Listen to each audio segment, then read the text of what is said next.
السلام عليكم ورحمة الله وبركاته. أهلا بكل طلابنا وحبايبنا طلاب الصف الثاني الثانوي. لسه مكملين محل التقييم السادس. قبل ما نقول اوعى تنسى ان انت تعمل لايك وتعمل شير للفيديو عشان يستفيد منك كل زمايلك، وخليك فاكر ان احنا واحنا بنحل التقييمات احنا بنشرح وبنشوف الأسئلة بتيجي ازاي. تعالى كده لما نشوف حل التقييم السادس بيقول ايه. اول حاجة زي ما احنا متعودين الأداء الصفي او ورقة عمل الحصة. يعرفه علماء الاجتماع بأنه عمل يقوم على تقديم مساعدة بساعد والعون والجهد من أجل تحقيق الخير في المجتمع عموما ولأفراده خصوصا دون انتظار أجر أو مقابل. يبقى أنا بعمل من غير ما مستني فلوس، مش مستني أجر، مش مستني حد يقولي شكرا. يبقى أنا بعمل عمل إيه بالظبط كده؟ بعمل عمل تطوعي. تقوم بعض المؤسسات الخيرية بتوفير الأماكن التي تساعد الأسر الأكثر احتياجا في عرض منتجاتهم اليدوية لنقلهم إلى دائرة الإنتاج والمقدرة على العطاء وإتاحة الفرصة لهم بالدخول لدورة الاقتصاد القومي. يعكس ما سبق أحد أنواع المشاركات في العمل التطوعي وهو المشاركة دي المعنوية. عندنا 3 أنواع من المشاركات في العمل التطوعي. أنا هنزل هديك فلوس، دوت مشاركة مالية. هدي لبس، هدي اكل، دي مشاركه ماليه. يبقى هدفع فلوس، دوت مشاركه ماليه. طب مؤسس جمعيه رساله هو عضو منتسب ليها، هيفكر وهيجتهد وهيدفع فلوس وهيبذل جهد، دي مشاركه عضويه. طب انا هعرفك واقول لك والله ده في تبرع لجمعيه رساله، انزل، هعرفك، هشجعك، هعمل لك دعايه، هعرف الناس بيك، هدافع عنك، يبقى دي مشاركه معنويه. يبقى هم هنا بيعرفوا الناس بيهم، دي مشاركه معنويه. يؤكد علماء النفس أنها أحد مراحل عمل الذاكرة التي تهتم بتلقي المدخلات الحسية. يبقى هو بياخد دي، يبقى هو بيعمل عملية اسمها عملية الاستقبال.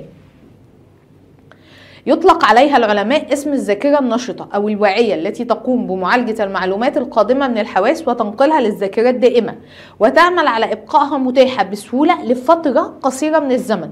يجسد ما سبق أحد أنواع الذاكرة، اكشف عنها مطبقا عليها بمثال. كلام سهل وبسيط مفهوش أي حاجة خالص. تعالى كده نكتب الذاكرة قصيرة المدى. الذاكرة قصيرة المدى بتحتفظ بالمعلومات بس لفترة قصيرة. بصي كده هنكتب ايه؟ التي تحتفظ بالمعلومات التي تأتيها من الذاكرة الحسية. الذاكرة الحسية بتنقلها للذاكرة قصيرة المدى لفترة قصيرة من الوقت تصل لنصف دقيقة. تعتبر ذاكرة مؤقتة وخطوة ضرورية لنقل وتحويل المعلومات للمخزن اللي هو الذاكرة طويلة المدى. طب انا كده شرحت له، عايز ايه المثال؟ اكتب عندك يلا. عندما يحاول شرطي المرور أن يستعيد رقم السيارة المخالفة. أيوة، هي كان رقمها إيه؟ فهو يعتمد على الذاكرة قصيرة المدى. تعال نشوف السؤال اللي بعد كده. إن العمل التطوعي يشكل بيئة حاضنة تساعد الشخص على تطوير ذاته واكتساب خبرات جديدة تسهم في تحقيق أهدافه من ناحية وترك أثره الإيجابي في المجتمع من ناحية أخرى. استنتج مما سبق إحدى قيم العمل التطوعي. الإجابة يلا اكتب عندك الناحية السيكولوجية، فهي تعد من أهم الآليات التي تؤكد على التوازن ما بين الروح الفردية وما بين الروح الجماعية. بمعنى أنا معايا 1000 جنيه مثلا، أنا هاخد 900 وهتبرع ب100 جنيه، يبقى أنا هنا عملت توازن ما بين الروح الفردية وما بين الروح الجماعية. الأمر الذي ينمي شخصية الفرد القائمة على الإيثار وخدمة المجتمع. تعال نشوف بعد كده الواجب. يعرف علماء علم النفس بأنها العملية التي تعالج بها الدماغ المعلومات وتخزنها حتى تتمكن من الوصول إليها لاحقا. يشير ما سبق إلى أحد العمليات المعرفية وهي عملية، طبعا وإحنا مغمضين، دي عملية الذاكرة. يرى أحد المتخصصين أن مشاركة الطلاب الجامعيين، تعالى بنشوف كده. يرى أحد المتخصصين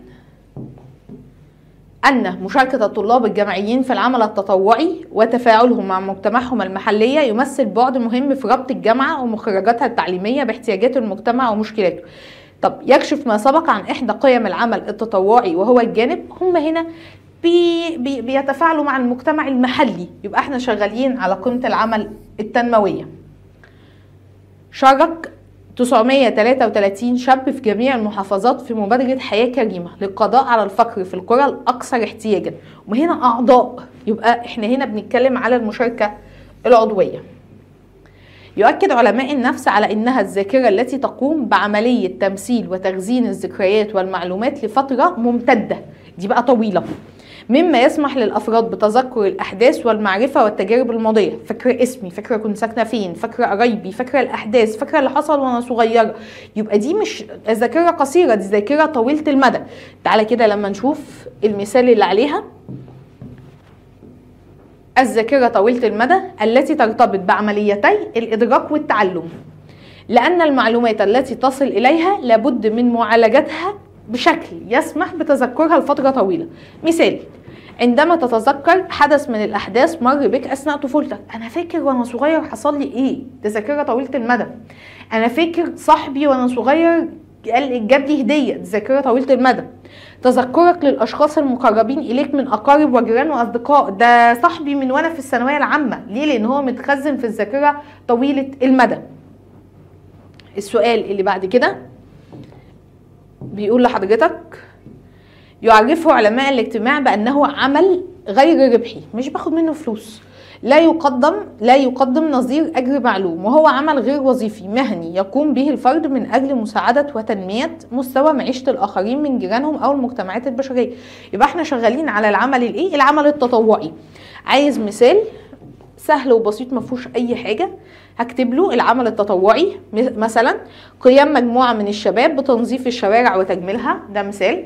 مشاركة بعض الشباب في توزيع شنط شهر رمضان، مثال. تبرع الشباب بجزء من دخلهم لمساعدة جيرانهم المحتاجين، مثال. دي أمثلة كتير جدا على العمل التطوعي. تعالوا نشوف التقييمات الأسبوعية. أول تقييم: يشير علماء النفس أنها عملية عقلية يتم من خلالها استخدام الخبرات السابقة. بدل أنا بشتغل على خبرات سابقة بسترجعها، يبقى أنا شغالة على عملية الذاكرة. قيام الطالب بإنتاج الاستجابات بناء على ما سبق من معلومات وعرضها أثناء موقف التعلم عندما يطلب منه ذلك. افتكر لما الكلام اللي احنا قلناه افتكر دي، يبقى انت بتسترجع المعلومة، يبقى احنا شغالين هنا على الاسترجاع. استضافة أحد المدارس الثانوية بعض من أولياء الأمور الطلاب المتخصصين في الطب الوقائي والتغذية الصحية لإلقاء محاضرات وندوات تثقيفية وتوعية بكيفية مواجهة جائحة كورونا في المجتمع. نستنتج من الموقف الحياتي أحد أنواع المشاركة في العمل التطوعي، وهو المشاركة المعنوية. طيب تعال نشوف النظام المعرفي الذي يقوم بالتخزين المؤقت. بص كده نحط خط اهي: مع معالجة المعلومات وتجهيزها بصورة متزامنة تعكس الفروق في الأداء. شغالين على أي نوع من أنواع الذاكرة؟ يلا اكتب المثال: الذاكرة قصيرة المدى. عايز مثال عليها؟ يلا اكتب: عندما يحاول شخص تذكر رقم تليفون تم إملاؤه من شخص يقف بجواره، فهو يعتمد على الذاكرة قصيرة المدى.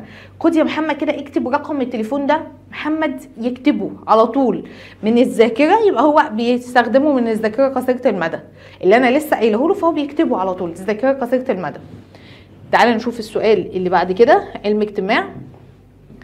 يقول فيصل محمود أن العمل التطوعي بيعزز المشاركة والتعاون في التنمية، ويوزع مصادر القوة والعمل في المجتمع، يمنع احتكار الخدمات والواجبات، ويعزز التكافل والتضامن ما بين أبناء المجتمع. مادام شغالين على مجتمع واحنا بنعزز، يبقى دي وظيفة تنموية أو دوت قيمة تنموية. تعالى كده اما نكتب الكلام ده: الناحية التنموية تتمثل في الدور الذي تلعبه الجمعيات الغير حكومية تلبية الاحتياجات الأساسية. يجي يقولك بنك الطعام بيلبي لأفراد المجتمع أكل شرب الاحتياجات بتاعتهم، بنك الدواء بيوفر دواء، يبقى دي ناحية تنموية لفئات محدودة الدخل والسعي لتنمية المجتمع. تعالى كده لما نشوف هنا المجموعة ب، يعرفها علماء النفس بأنها عملية حيوية تلعب دور أساسي في تعلم الفرد وتكيفه مع البيئة المحيطة به. يشير ما سبق لأحد العمليات المعرفية، وهي العملية، احنا رحنا فين؟ استنى كده، وهي العملية المعرفية اللي هي الذاكرة. قيام أحد الفنانين بنحت تمثال لفتاة رآها سابقا، يبقى هو بيفتكر شكلها دي يعني هو بيعمل عملية استرجاع. يقوم أحد الحكماء إذا لم تخلق للبقاء أو لم تخلق فاصنع لنفسك أثر طيب يبقى من بعدك ولو بالكلمة الطيبة. تجسد المقولة السابقة أحد أنواع المشاركة في العمل التطوعي، وهو المشاركة المادية المعنوية التنظيمية العضوية. تعالى كده لما نشوف هنا بيقول، بصي السؤال ده حلو قوي. إذا لم تخلق للبقاء فاصنع لنفسك أثر طيب يبقى من بعدك. ماشي، ولو بالكلمة الطيبة. يعني هو عايز يقولك اعمل الخير ولو بالكلمة. يعني ايه ولو بالكلمة؟ ولو انت هتقولي الراجل ده محتاج ساعديه، ولو هتقولي دي جمعية الرسالة دي ممتازة روحي اتبرعي لها، انت فاهم؟ يعني بالكلمة اللي هو ايه، بالتشجيع، بالتعريف، بالدفاع. يبقى احنا هنا شغالين على المشاركة المعنوية. أثناء مرورك في الطريق العام تشاهد الكثير من البشر، بمجرد مرورهم لم تعد تتذكرهم، ما لا يلفت أحدهم انتباهك، مش هتفتكرهم أصلا. يجسد ما سبق أحد أنواع الذاكرة. تعالى كده ما نشوف، شغالين على الذاكرة الحسية. الذاكرة الحسية شفت حاجة معينة ونسيتها بسرعة. بص كده بيقولك إيه، يتم الاحتفاظ بالمثيرات في صورة حسية خام قبل أن تفهمها، قبل ما تفسرها، لها مدى زمني قليل، ده اقل من الثانيه. فالموضوع اللي هو لمحت حد كده او مثير حسي يهمل او يفقد او ينسى ما لم يتم الانتباه اليه والتركيز عليه. مثال من عندك، بص كده، رؤيه الشخص للحيوانات داخل حديقه الحيوان، هو مش مركز لا في عددها ولا في شكلها ولا هي في مكانها، مش مركز. ليه؟ لان هي موجوده في الذاكره الحسيه عنده. تعالى كده لما نشوف، قام بعض الشباب بالمشاركة في التسجيل الصوتي لكتب المكفوفين وكتابتها بطريقة برايل. استخلص مما سبق أحد أشكال العمل التطوعي. احنا عندنا شكلين من العمل التطوعي، عمل تطوعي مقصود وعمل تطوعي غير مقصود. العمل التطوعي المقصود أنا نازلة من بيتي عشان أسجل الكتب للمكفوفين، أنا قصد العمل اللي أنا بعمله. طب العمل الغير مقصود، أنا ماشية في الشارع حد قال لي اديني مساعدة، فطلعت من جيبي حاجة واديتها له، كانش في نيتي بس ده اللي حصل، يبقى ده عمل تطوعي غير مقصود. يبقى هنا السؤال بيتكلم على العمل التطوعي المقصود. تعالى كده نكتب، الفعل التطوعي المقصود يقصد به الممارسات التطوعية الناتجة، ده أنا فاهمة ومكررة بص كده ومؤمنة بأهمية العمل التطوعي وضرورته، لا يأتي نتيجة حوادث. ما جاش نتيجة حادث طارئ ولا نتيجة إيمان ولا نتيجة، لا ما جاش ولا الكلام ده كله. تعالى نشوف آخر